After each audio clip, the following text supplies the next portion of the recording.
This is Rise. Let's lock in with the goal of changing one life at a time. Yours. Together, let us rise up, inspire, strengthen, and elevate our minds. It's time to rise on the voice of Nassau Community College, 90.3 WHPC. Hello, my name is Dr. Saran Heron, and welcome to Rise. Today we are going to talk about overcoming health challenges and achieving one's dreams. Jesse Fiedor is my guest today, who is a motivational speaker who shares his own story about his disability to help others know they can rise above anything. He attended California State University, where he obtained his BSN in communication, radio, and television. He suffered from epilepsy, grand Mal Seizures growing up. He lived on disability for years, which was challenging. He has worked in the motion picture industry, now a millionaire, has appeared on the 700 Club, TBN, other platforms, and also the author of Angels from Heaven. He is here to share his story, talk about his health condition, and how his faith helped to change his life, sharing his story to inspire you that you can do all things, because he is a living testimony to never give up. Jesse Fiedor, welcome to Rise here on the voice of Nassau Community College, 90.3 WHPC. Thank you so much for having me. I really appreciate it. Wonderful. So bring us back to being 10 years old. Is that correct? Share with us what happened at that early age. Well, in a sense, I guess what happened was I was 10 years old at the time, and then what happened, I was playing baseball. That was one of my favorite sports, and then by playing baseball, what happened is I was up at bat, and then I got hit in the head with a baseball. And then when I got hit in the head, it was a lot harder than, I guess, a normal pitch, and then I fell to the ground, and I became unconscious. And then what happened is I was taken to the hospital, and then 2 weeks later, I had my first seizure. So I had a seizure that was really unknown to me. And then what happened after a period of tests and being in the hospital for over 2 weeks, it was determined that I had epilepsy. And that's how I attained epilepsy, by getting hit in the head at age 10 with a baseball. Wow. That must have been very hard. Now, based on your condition, you were given 2 months to live at the age of 19 years old because of these seizures. Yeah, that's correct, because what had happened is I became, in a sense, it was so much more severe than I thought. I thought that, I just had maybe mild form of headaches. That's what I thought, and it would go away after I would be taking aspirin or so. And unfortunately, it became much more severe. And then what happened is the grand Mal seizures started happening, and with the total multiple seizures that I was having because of epilepsy, I should say. Then what happened is the seizures became worse. And then they wouldn't stop. They tried changing my medications, Dilantin, Mycilene, Diamox, phenobarbital, Valium, and none of it worked. And because of the severity of the seizures that I was having, a lot of people end up having seizures like that. They end up dying of epileptic brain death. At that time, that's what was going to happen to me. I was told by the doctors, and the doctors also told my parents that I had an estimated 2-month period to live. After that, there's no way I could survive, because the grand mal seizures destroy the brain cells. And then it continues. If it continues as it was, then there's not much chance of living. Now, I know you had times that were challenging for you, and you actually tried to harm yourself. Why did you feel like you did not want to live anymore?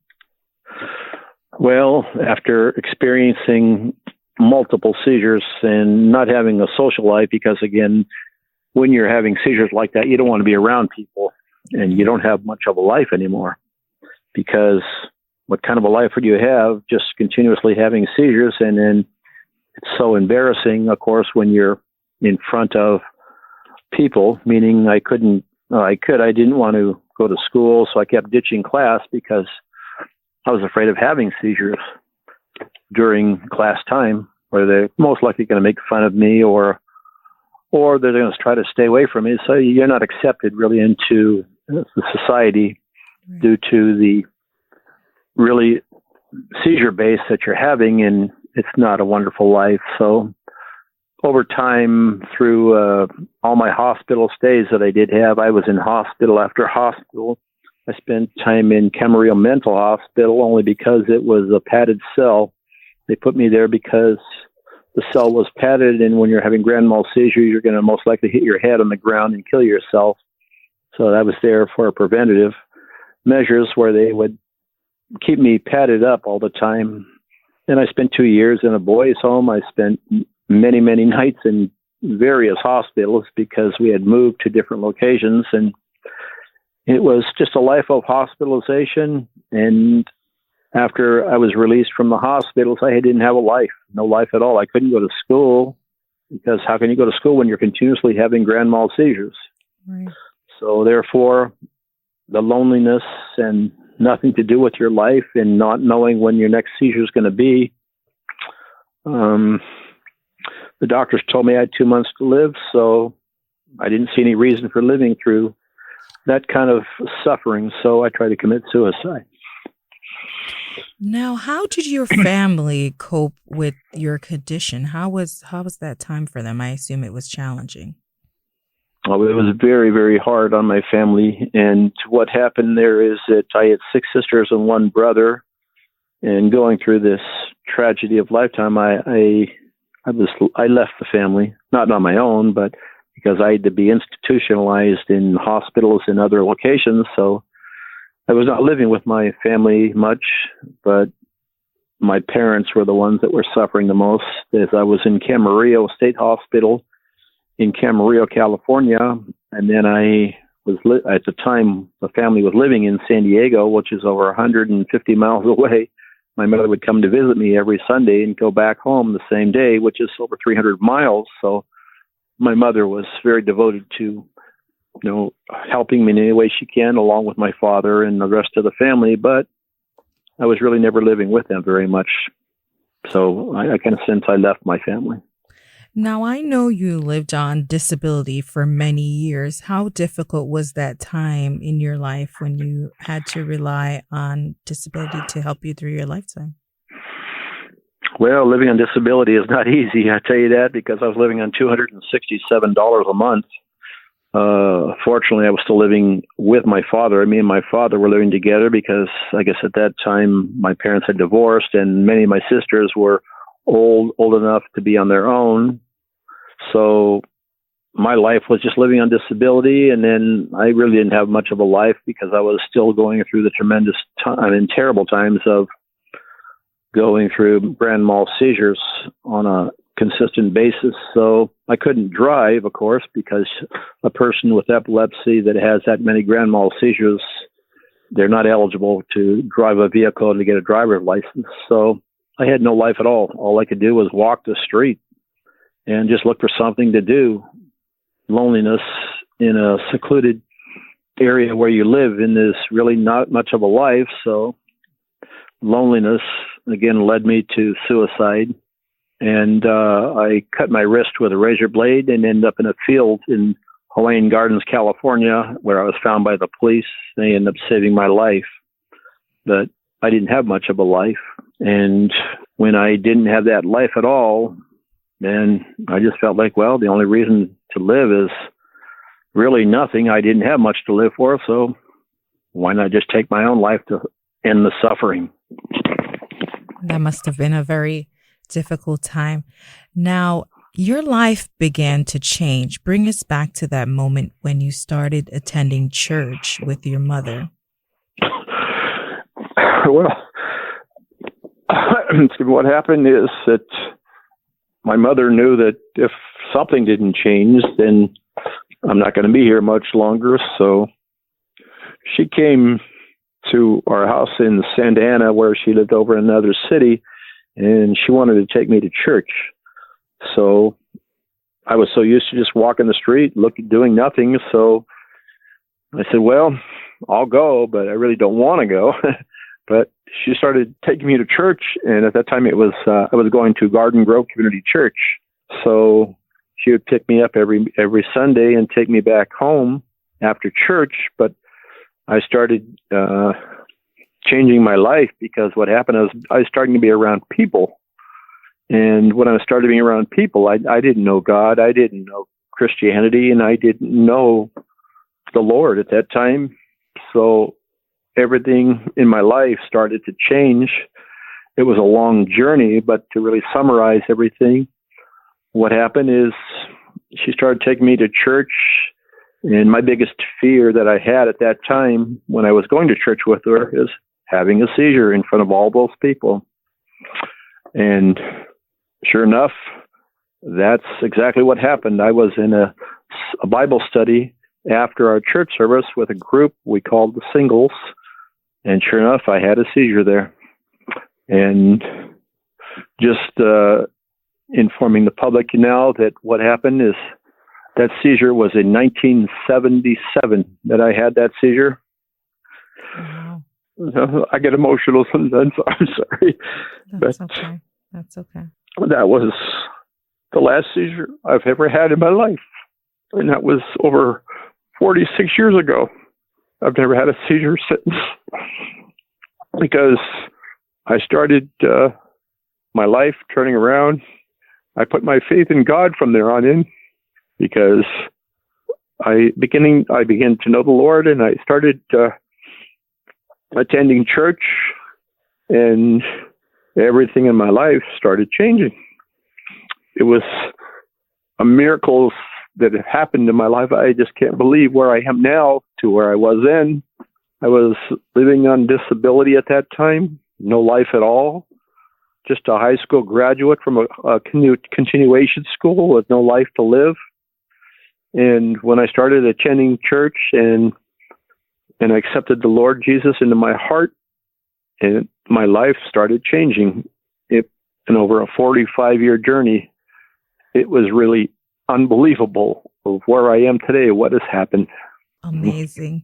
You are listening to Rise on the Voice of Nassau Community College 90.3 WHPC. My name is Dr. Saran Heron, and today we're talking with Jesse Fiedor, who is a motivational speaker who shares his own story about his disability to help others know that they can rise above anything. He attended California State University, where he obtained his BSN in communication, radio, and television. He suffered from epilepsy, grand mal seizures growing up. He lived on disability for years, which was challenging. He has worked in motion picture industry, now a millionaire, has appeared on the 700 Club, TBN, other platforms, and author of Angels from Heaven. Now, Jesse, I know as you're sharing your story with us, and you got emotional, but I just want to tell you that you could hear from listening to the program and what you've been through, I could understand why you get emotional still, because you remember, and me asking you that question brought you back to that moment. That's correct. So for someone listening that may be suffering from epilepsy, what do you want to say to them? Because they may be feeling the same exact way that you felt. Like you said, like there's nothing to do, the embarrassment of having a seizure and not, and what people think of you and just having, being in the public's eye. What would you want to say to them today? Well, it's like whenever something like that is in your life, you have a disability of any kind. Again, never let that disability take over your life. Just give your life over to God. And then again, never give up on what it is that your dreams are. Again, that's what I always did, is that I always had a mentor, and the mentor's sayings, I always try to emphasize that, and I tried to keep that in my mind, that I would never give up. It's just like when I'm discussing in my book on all of the roads that I had to travel to get to where I am now, I never gave up. But when I was going through there, I thought of several quotes that I put into my book also. The ones from like Dr. Schuller is, again, if tough times never last, but tough people do. And I had mentors similar to history, such as Helen Keller, who was blind, deaf, and dumb. She never gave up, and she did it. So don't let a disability take over your life. Whatever dreams that you have, make sure you fulfill them. Walk with the Lord, and then never give up on what it is that your dreams are, because anybody can do it. If I can do it, anybody can do it.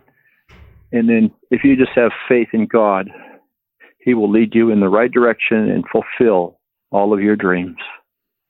Now, Jesse, you obviously had big dreams. You went to college and you graduated. Now, why did you pick the major you picked? Well, the reason I picked that major is because it was so hard and difficult to get through college. It took me 8 years to get a 4-year degree.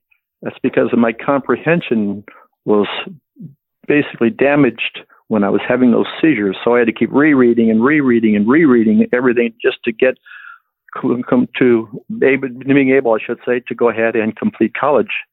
But the reason that I chose the degree that I wanted was in communications is because I like to watch TV, and I always wanted to be part of the television and on the motion picture industry.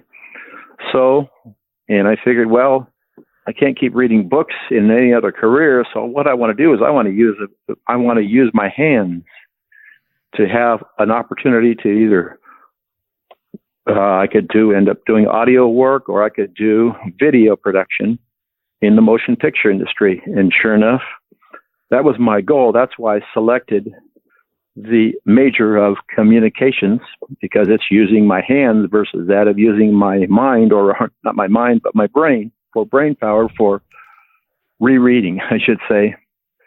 And sure enough, the way I got into the motion picture industry was totally out of the ordinary and very, very unique. Wonderful. Now, during that time that you did suffer seizures, you did have to take some type of treatments. Could you share with us like some of the treatments that you had to take and that you believe that kind of helped you? Or is there a cure for your condition is what I should really bring up? Well, unfortunately, there is no cure for epilepsy as of yet. Not one has been discovered, but I was on several different medications over time.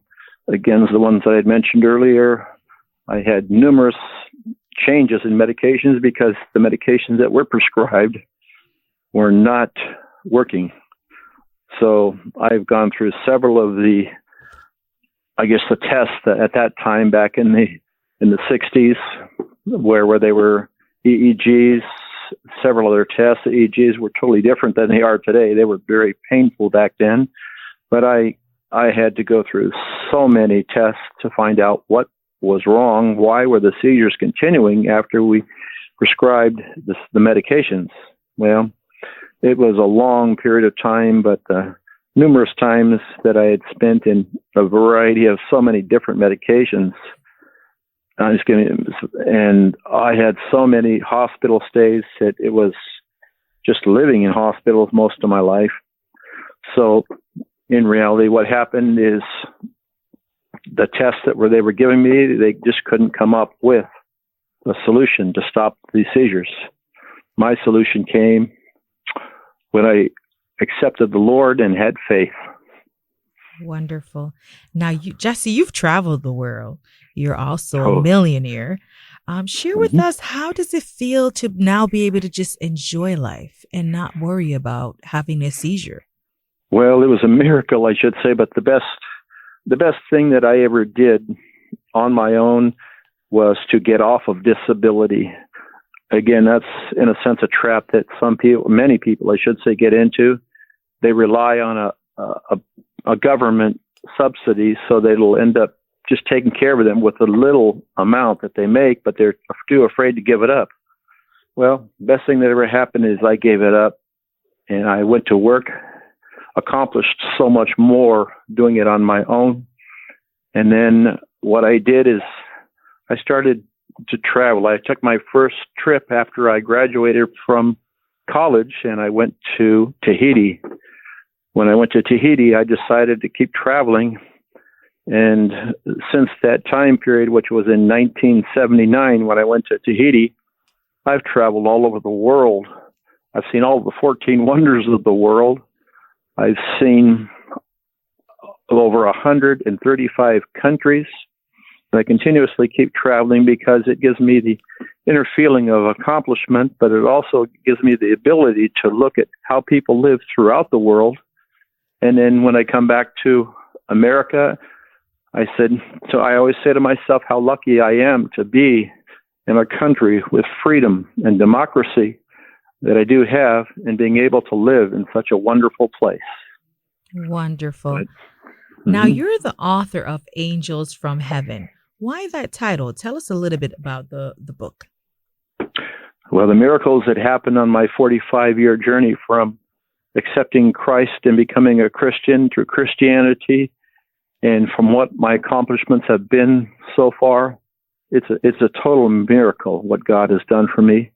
But along the way, on all these journeys, when I started actually going to church at Garden Grove Community Church, which was later known as the Crystal Cathedral, I came across angels from heaven. I'm not really referring to an angel flying down from heaven. I'm referring to people that were put into my life they were guided to me by God, and those people put me into the right direction in life. And twice I I came across strangers, I should say, that saved my life. I mean, I like to go into detail, but my book discloses that all, but I know I don't have enough time to do that. Problem.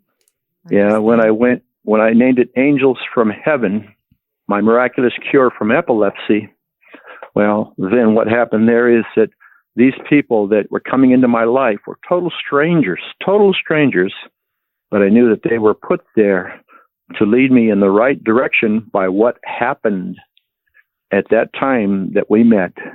It's a miracle.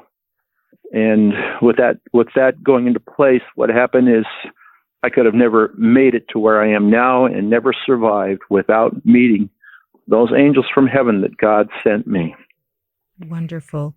You are listening to Rise on the Voice of Nassau Community College 90.3 WHPC.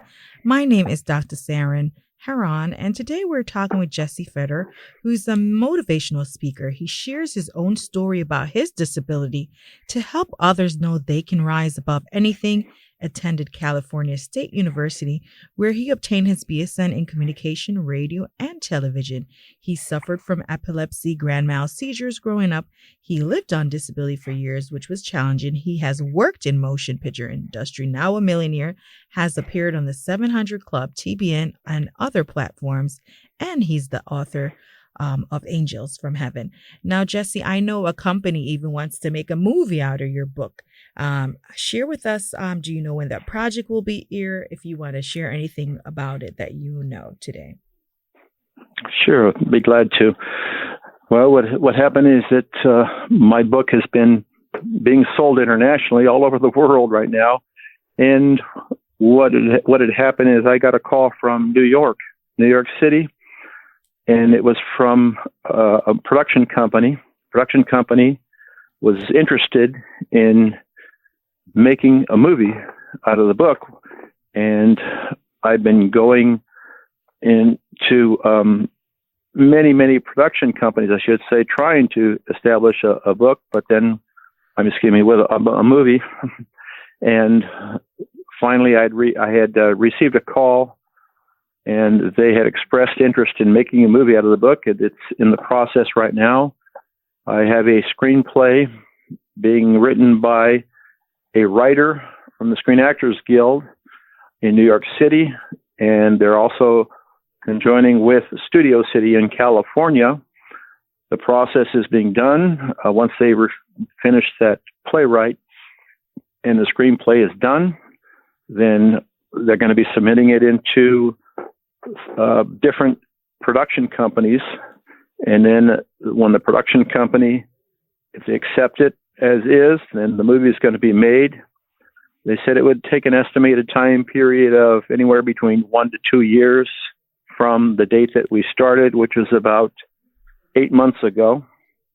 And so I'm predicting within the next year or two, then that movie will be completed and made.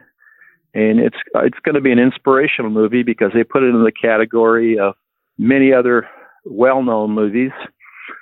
And when that's completed, I hope that I can inspire many other people that are disabled, whatever disability is, that to never give up and to continue life. And you can really do whatever you want to do in life, fulfill that dream that you do have with the inspiration of others and myself. Wonderful, Jesse. Now, for our listeners, how can they connect with you if they want to reach out to you? Well, my website that I do have is angelsfromheaven.site. That site is SITE.com. And that's, in a sense, where all my interviews are, my YouTube videos that I do have, and my book. And I have audiobook. I have every single option that you have: Kindle audiobook, paperback, hardback, whatever is wanted.